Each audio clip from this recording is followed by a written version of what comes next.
back in 97, I just got this idea. I was actually living in a tent in the woods down in Vermont, having such a good time. I thought, where could I go with this? What could I do with this kind of lifestyle? And I decided to move to the Brooks Range of Alaska. What was it like? What made you go live in a tent in the first place? I just always liked the outdoors. I just love nature. And, I was doing other things too, but there was this one summer when I was in my 20s when I found this really cool spot in the woods, and I thought, hey, I'll set up a teepee over there, and I'll just hang out there this summer as much as I can. And I just had a great time. So I started thinking more about, instead of just living in the woods kind of as a recreational thing, I started thinking about, hey, how could you actually make a life living like this?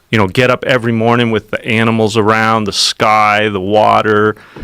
I started thinking about it. I started reading anthropological stuff about hunter-gatherers that summer. And I started getting ideas.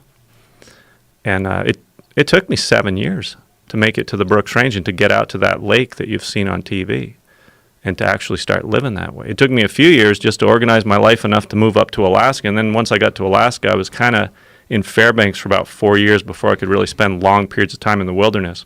But once I got it all arranged, I just drove up the Haul Road, which is this industrial road that goes up to the North Slope oil fields. It's very, very unimproved in areas, just gravel road for hundreds of miles. I drove about 300 miles north of Fairbanks. I parked my van, and I walked 60 miles off of that road by myself out into the wilderness and started figuring out how to live off the land. How did you know where to go? Oh, I had found the spot a few years before. I had actually found that lake flying around in a little bush plane, because part of my plan originally, when I formulated this idea back in Vermont, I thought I'll become a bush pilot. That'll be a thing I can do in Alaska, So I was thinking about starting an air taxi service. I had been studying flying for a few years. As soon as I got my private license, I jumped in the plane and flew to Alaska. But then when I got up there, I was getting my commercial and all that.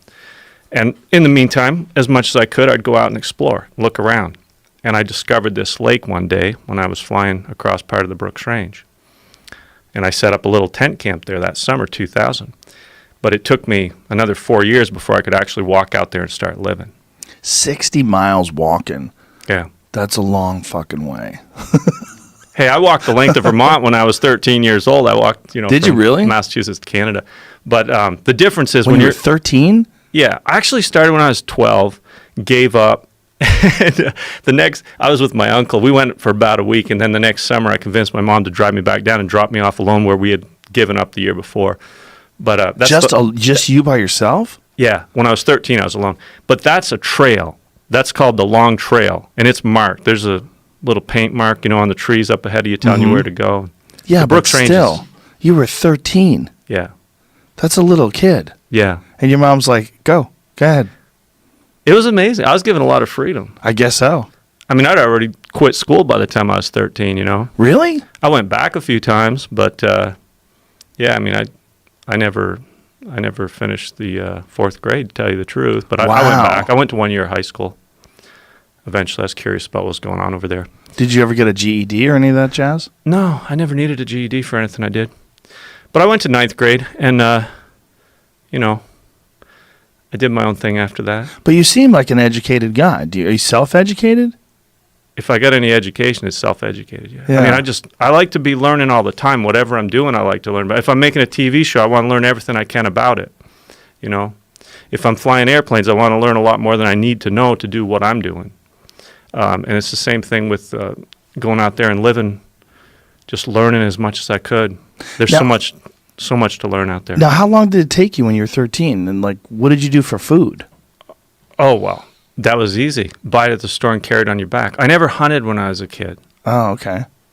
I mean, I remember going once or twice with some uncles of mine. We never got anything. I didn't have any real hunting experience until that summer I walked out to the lake. Really? Yeah. So you really just had a rifle and didn't quite know what you were doing? I'd read a lot about what to do.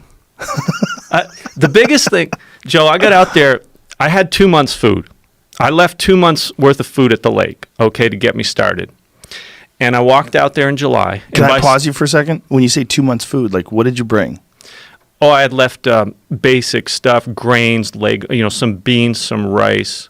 Stuff that you knew you could survive a jug of oil, basic some flour was out there, and I left that the year before when I had a plane. My whole plan to become an air taxi and do the bush flying, at that time I realized this doesn't go together with living off the land in the wilderness, so I actually sold that plane that summer and drove up the road and walked out to where I had left these supplies the year before, and decided that's what I really want to do, just go live off the land. You know, I don't need an airplane anymore. I don't need to fly. So when I got out there, there was a 55-gallon barrel, and it had some food in it. It had a few supplies. I had a tent. It was insulated, but it hadn't really become a cabin yet. It's the same place that you've seen, but it was just a little less solid back then. And the cabin as it stands, you built? Yeah. Well, I flew in the plywood and stuff, and then when I got out there, I had a wall tent originally. I'd had a tent camp out there since 2000. I built a plywood cabin under the wall tent, basically. That's what I did. But when I got out there, I had some food. I had my rifle. I had fishing equipment. I started living. I started improving that little cabin, And by September, I ran out of food. I had one bag of flour, this little plastic bag of flour. It was all I had left when it got cold enough that I figured I could start moose hunting. So that was my plan. I got to get a moose. Why'd you have to wait till it got cold? Just regulations? Bugs. You got to preserve the meat. I've got no freezer. Right. I had to wait until, like I still do when I hunt moose. My moose hunting season starts the day I can leave a scrap of meat out on the ground all afternoon and go look at it and there's no fly eggs on it. That makes sense. Wow, that's crazy. So you have to, other than the rifle aspect of it, you're really living like a primitive hunter-gatherer. I would have used a bow and arrow if I thought I could have survived. There's your spot right there. There it is. Hey. Well, if you only want to gather meat, the rifle's the way to go.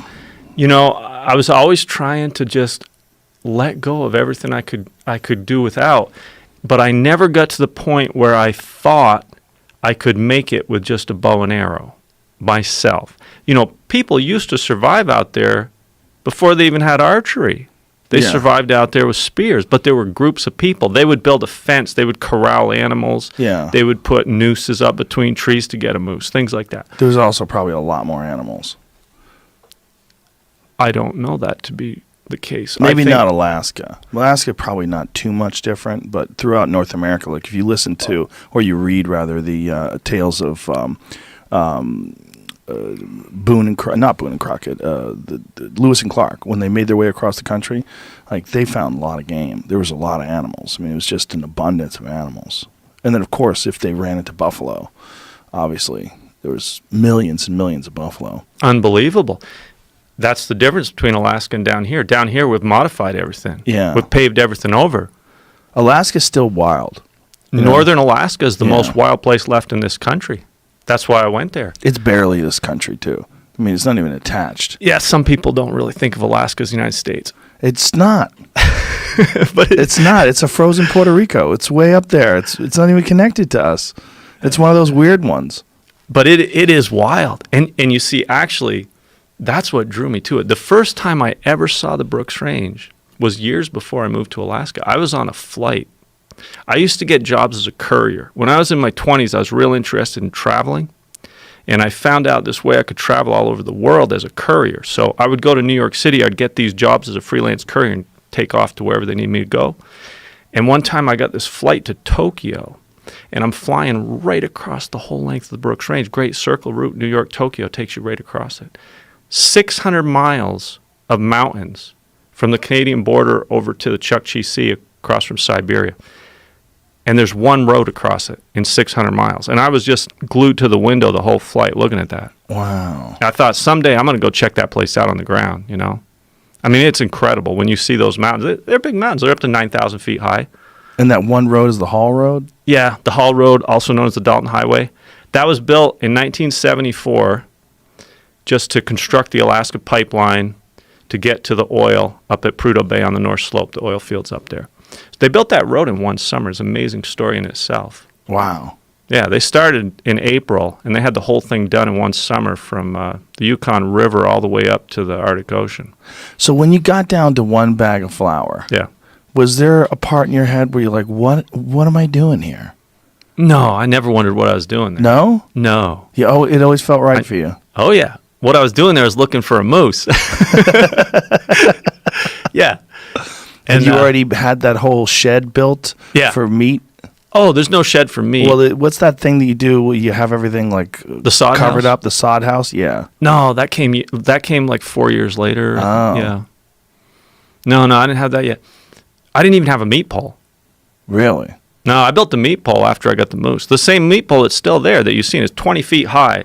And I built that with a piece of parachute cord and a little block and tackle that you can fit in the palm of your hand that just had parachute cord around it. And I had to get, that big, I'm actually talking about that platform that's right beside the meat pole. Right.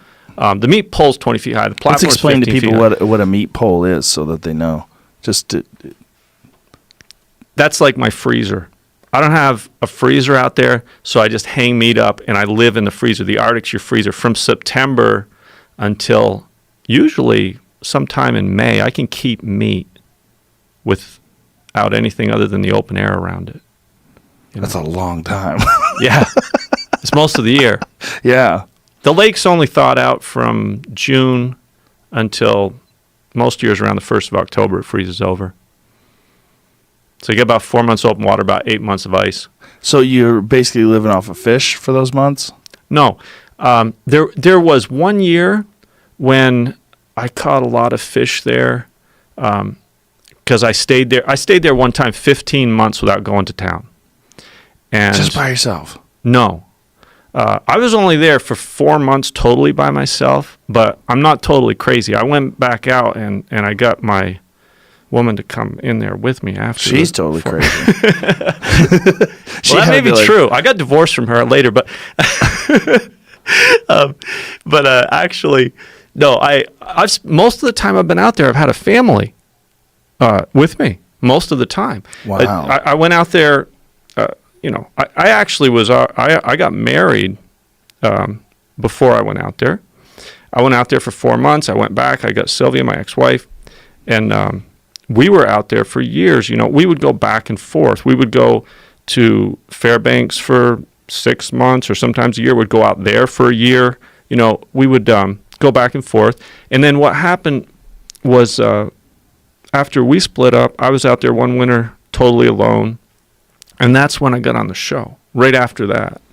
The timing was perfect. I'm up there by myself. I'm living real close to the land. I mean, I'm sleeping under caribou hides that winter, and I'm eating just caribou. Like I had a little tiny bit of store-bought food with me, hardly anything. And I hadn't seen a human being in 4.5 months. Wow. And the executive producer of the show flies from L.A. all the way up there to meet me and lands. And How'd they know you were there? The summer before, I was in Fairbanks. And for a few years, I was trying to figure out how can I share this stuff I'm experiencing, because it's incredible. I'm realizing that this is not ordinary life anymore. And there are a lot of people that don't even realize what's going on out here in the middle of the wilderness. So I'm talking to people. I'm trying to find some kind of a filmmaker or somebody, and I don't know anything about it, but I'm trying to find somebody to help me do something like a documentary or something like this. So my friends know this. Somebody handed me an email address. They said, you should write to this person. They're looking for people like you. They told me it was a filmmaker. I didn't know what it was. I sent off an email. I said, hi, I live in the wilderness. I'd like to talk to you about if you're interested in making a documentary. And a few days later, I started walking from the road again to get back to my camp. So I left them a satellite phone number. I said, this is my only means of communication. It's a satellite phone. I don't keep it turned on because it runs on a battery. You can send a message to it. I check it once in a while. It's basically for emergencies only, but you can communicate with me this way. And I put that in the email, how to do it. Well, that whole winter went by. 8 months went by. I hadn't heard from them. I had forgotten about that person. I'd send emails to a lot of people. And then one day I turn on my phone, and there's this message there. They want to talk to me. So I called them up, and we start talking. And they tell me it's a reality TV show. And I had literally never seen a reality TV show in my life. I hadn't watched TV for many, many years. And So you had no idea what that even meant? not really. I talked to them about that. But they mostly didn't. They mostly wanted to talk about me, not about them. And I kept trying to get information. Like, what is this? Exactly. Right. You know? And because I remember I kept saying, what I really want to do, I want to talk about nature out here. And they're like, well, we don't want to make a show about nature. We want to make a show about you. But in any case, I learned what reality TV was over the next few months, because after we talked for 2 weeks, the executive producer flew all the way up from LA. He flew from Fairbanks on a little ski plane out there to meet me, and he landed and met me to make sure that I wasn't the biggest bullshitter they'd ever talked to. They had no idea. I mean, they're just talking to me on a satellite phone, and I was telling them, okay, you know, right now I'm living off these 2 caribou I killed last month, and they came out there and they saw that it was real, and they were like, yeah, we want you in the show. Wow. And a few weeks later, we were making TV. So they had to come out just to check to see if your story was legit. Yeah. So I mean, they had to I come couldn't out to give the them, actual lake. Yeah, the actual lake where you're living. I couldn't give them references. I mean, I was all alone out there. Wow. That must have been very surreal for you. The guy lands out there, some Hollywood jackoff comes Well, out to visit you. It was great. It was like getting out of solitary. I hadn't seen anybody in 4.5 months. That's a long time. When I say jackoff, I mean with all due respect. I just mean a Hollywood person, you know, like an LA television producer flies out to meet you when you're doing your wilderness thing. Like, what a convergence of worlds. There's no world that's more removed from the world of living by yourself in the woods than Hollywood. That's like the most opposite of it. In some ways, but we're all human. Yes, we're all human. And we had a great afternoon together. We had an awesome afternoon together. So did you take them and show them your routes and all the places where you go? It was in April. I had a packed trail on the snow. That's still winter where I am. And I took him out for a walk up onto a mountainside so he could get a view of the whole country there. And it just happened that the first grizzly track I'd seen that spring that had come out of hibernation was right there in front of us. The bear had hit my trail and was walking down my packed trail right in front of us. It was that day, totally fresh track. So that was exciting. And did you see the bear? No, we didn't see the bear. It had headed up the mountain. It was walking a lot faster than we were. But we saw a lot of beautiful things that day, and you know, he shot a sizzle reel and he brought it back for the network to see and everything. Wow. Yeah. So what were you thinking when the guy left? Like, I was thinking, what is this gonna that be? was fun. That was cool. I got to show somebody around out here, you know, because other than my immediate family that had been there with me, my wife and we had 2 kids by then, you know, that they hadn't been there since the year before, but nobody had ever seen it with me. I never had anybody out there to walk anywhere all these years. By the time this happened, I'd been out there for 9 years off and on, you know. I'd had my camp out there since 2000, actually. And I'd been kind of living there at least half the time for 9 years. I'd gotten to know that country so well. All the mountains. I'd walk some days 20, 25 miles over 5,000-foot mountains and everything, hunting sheep, hunting caribou, and just looking around, trapping sometimes. But always alone. Why was this life so appealing to you from such a young age? Like the fact that you're 13 years old, you make that walk all the way across Vermont. And, I mean, that's a long ass walk. You know, I grew up in a small town right near the base of the highest mountain in Vermont, Mount Mansfield, and some of my earliest memories are looking at that mountain, wanting to go up there. And I got to the top of the mountain by the time I was 9, but it took me 9 years just to get up there. Things take time. It's like, so this has just always been something that's you're drawn to for some reason. You're drawn to being in the wilderness. I'm drawn to a lot of things, but the wilderness is definitely one of them. When you get there, do you feel like everything's right? Like when you finally got to your place and you finally started, when you walked 60 miles out there and started living, did you finally feel like, I'm in my spot, this is where I'm supposed to be? Oh, yeah. Like you knew? I had literally been planning to do exactly that in the Brooks Range for 7 years. Like, that's what I was doing every day, was preparing to do that. Wow. But what was it about it that was so compelling? Like, why was that a thing that you were so drawn to? Because when I was living in the woods before that, when I was in the teepee in Vermont, every single day I'd wake up with a smile on my face. I'd just be excited what was going on. Get up, look out, see the fog coming up off the water on the lake. You know, oh, wow, there's something over there. There's a loon, whatever it is. I was just excited about what was going on out there, and I just felt really connected to it. And there are a lot of really positive aspects to being out in the woods. I mean, just the physical part. Like, I like to stay in shape. I like to be active, and you can't help but be active out there. You can't help but stay in shape. I like the diet. I mean, once I started eating animals I killed myself and food that I collected myself, you know, plant food too, it was that was the best food I ever ate in my life. When I ate that first moose I killed, I mean, I never had anything better. It's a crazy way to live, man. It's interesting because most people would tell you, "Hey, you got to get a job. Like you gotta be a normal person. You can't just go out there and live." Yeah.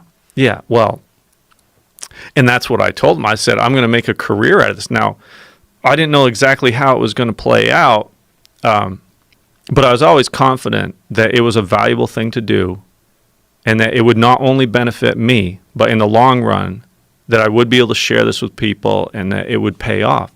And it did. It just took time. Now, what did you do for money? What I did for money was two things. One is I didn't go out there till I was 30 years old. I didn't go to Alaska till I was 30 years old. I had to have some savings. And number two is I arranged everything in my life so I had literally no expenses or almost no expenses. I never had any debt. I didn't have student loan. Like I said, I left school early. I didn't have a mortgage. When I got to Fairbanks, I found 1 acre of land on the edge of town for $6,500. I built a little log cabin myself, 200 square feet, no plumbing, just a wood stove to heat it with. I lived in a tent all winter before that cabin was done. 40 below zero, that wasn't easy, and that was right on the edge of town. And then moved into that cabin. I had everything arranged. I got a vehicle, but it was all paid off. When I went to the Brooks Range, I literally didn't have any expenses except about $300 property tax a year for that little cabin in Fairbanks. What were you doing for jobs before that? You said you worked as a courier? I did a lot of courier flying. That was mainly because I wanted to travel. Mm-hmm. But when I was in my 20s, I was managing some real estate in Vermont. It was timberland. And that wasn't something that I was interested in doing as a long-term career, but I was able to make some money from that. And then the next thing that I was planning to do was to get into the aviation. But the thing with the aviation is if you're going to have an air taxi service, you're not going to be living out in the bush. I didn't realize that when I started down that path. You see, I also did a lot of other preparation in terms of studying. And one of the things I did too was I made these shorter forays into the wilderness. The first place was in northern Canada. And I went up to northern Quebec 5 different times. One time, my girlfriend at the time and I, we spent 6 weeks canoeing across a part of northern Quebec. Never saw a single person in 6 weeks. During that canoe trip, we would see these small planes flying over. And that's when I started getting the idea, these little float planes. I started thinking, okay, I'm going to become a pilot. That's one reason it took me 7 years to move to Alaska, because I had to study aviation. There was a lot of different things I had to do. But that's when I got that idea. After that trip to Canada, I started studying flying, and that did slow me down moving to Alaska. But that was a good thing too, because now I can actually afford an airplane. I just got back into flying last year, and the next stage of my life, I think that's going to be quite important. So when you first got there and you set up your shack, you're living out there, you're hunting food, and did you feel like, I mean, this has been something that was like a calling for you for a long time. It had to feel very strange that you were actually making it happen. Like, it must have felt cool. Oh, it always does when you do something you've been dreaming about for a long time. Like, what was it like to wake up there and go, I'm actually doing it?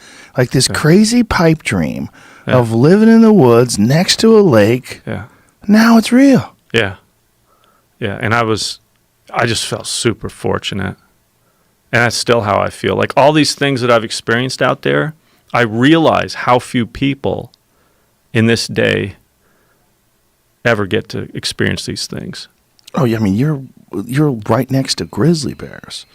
Wolves, grizzly bears, wolverines, these animals inhabit the same area that I do. And I have a lot of interactions with them because I'm out there so much. You know, over the years, a lot of things have happened. I've spent a lot of time around wolves. Amazing things, you know, that if you had asked me, I never would have thought would have happened, could have happened. I mean, there have been times when I ran out of food, and I've literally tracked wolves and taken food away from them when they've killed caribou. What? Yeah. How many wolves were there? One time there was a lone wolf that got a caribou just ahead of me. He didn't have time to do anything except gut it for me, literally. That's what they start eating is the guts. And he had opened up its belly and pulled the guts out, and the whole caribou was there. Wow. What happened that day? I was really hungry. We had run out of food. I was out there with my ex-wife, and we had... and your kids? Had one baby at the time. So you're out there with a baby and you don't have any food? The baby was fine. She was nursing. Yeah, but your wife doesn't have any food. Yeah. Well, we always had something to eat, just not enough. But I never, ever have been out there when I didn't have something to eat every single day. Some days it was just one rabbit. Some days it was just one ptarmigan, which is very little food. But I've always been able to get something to eat. But this particular year, it was kind of early on. This was the winter 2006, 2007. I hadn't been out there that long. Made a miscalculation. I was counting on caribou showing up because so far I'd always seen a lot of caribou in the winter. That winter they didn't come. If I had known, I could have prevented the situation. But we had taken one moose in the fall. I'd killed a moose in September. And I thought, man, we got 500 pounds of meat. We're set. The caribou will come later in the winter. But it's amazing how much meat you can eat when you're not eating much of anything else. And all that I was eating at that time really was meat, fat, and maybe a cup of berries a day, you know, that I had gathered in the fall and froze. So the moose, we went through that pretty fast. Found out that 2 adults can eat a large bull moose in 3 months, if that's all you got to eat. Wow. I've eaten by myself a large bull moose in 6 months. Yeah. For people that don't know, a large bull moose is about 2,000 pounds.